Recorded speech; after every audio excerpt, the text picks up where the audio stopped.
Ariel Helwani post-fight at the Ultimate Fighter finale alongside Stephen. Oh, I love you, buddy. Oh, wow. You totally caught me off guard. Yeah, hey, listen, this is all about him. I know you want to talk about me because you love me, but why are you trying to steal his shine? And now, Stephen, what's happening? You got rid of Wonder Boy. Well, tell us. Forget Wonder Boy. How excited are you? Let's talk about Chris Weidman. No. Tell us about your guy. I'm so happy for him, man. I mean, I think it was a good thing that he actually got clipped with that shot because then you got to see his jiu-jitsu, you got to see his wrestling, and now people know this guy is a serious problem for the whole division. Seriously. I mean, for a matchup, any of these stand-up guys, they're not going to want to stand up with him.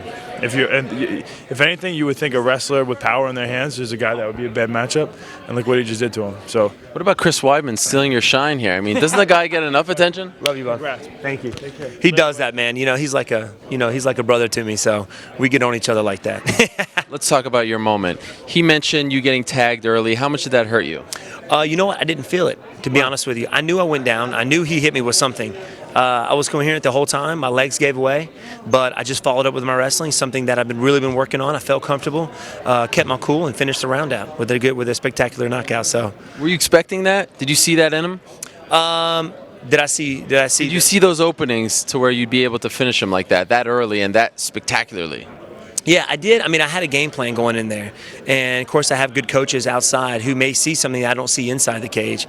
So he saw a spin hook kick, and that's what I do. I trained to listen to my coach. I threw the first spin hook kick, hit him, clipped him with it. After that, he was dazed. I knew I could hit him with it again and finish him off. Is it true that your father, who is in your corner, just says a word and you know exactly what to do and you do it right away? Exactly. You know, I've been. What does he say? Like in that like situation, what does he say? He just said spin. Oh, wow. That was it. Spin.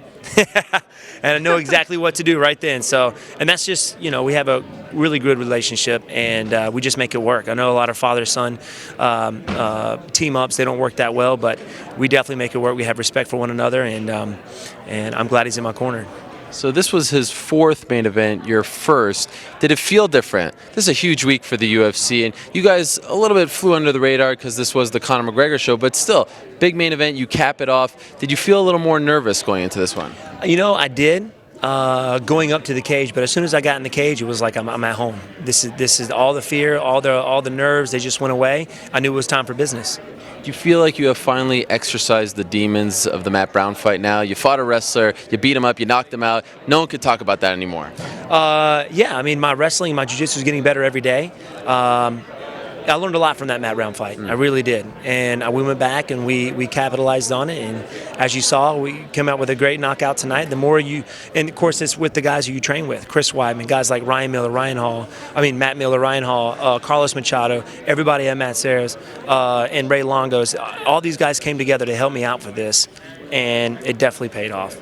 I saw some people throwing out the idea of a Matt Brown Wonder Boy rematch. He looked good yesterday. You obviously look good tonight. What do you make of that? I'm all down for it, my friend. That was my first loss. I learned a lot. No disrespect to Matt Brown, but he's a great fighter. But I think I got and have what it takes to beat him. Is that your ideal scenario for your next fight, or do you have something else in mind? Anybody in the top 10 division, to be honest with you. I think I'm ready for it. I want to go for the title. Do you feel like you are a top 10 fighter now? Yes, I do. You have arrived, right? I have. And that's just a fighter. I think that's how we all feel, is that we should, strive and achieve and try and go for the title, and that we are the best. And I feel that I am. When do you want to return? Got a little injuries, but as soon as possible. What do you got? My heel from when I spin hook kicked him. In this fight? Numb. Yeah, it went First numb. one or second one? The first one, it went numb, and then the second one, I didn't feel anything, so I threw it again, and now my whole foot's numb. So we'll go back and see what's going on. Do you think it's broken? Nah, I don't think so. And here you are standing. Yeah. I kind of feel like a jerk making you stand, so I'm going to end this. Congratulations. Amazing stuff. A great way to end the weekend. Very happy for you. Thank you very much.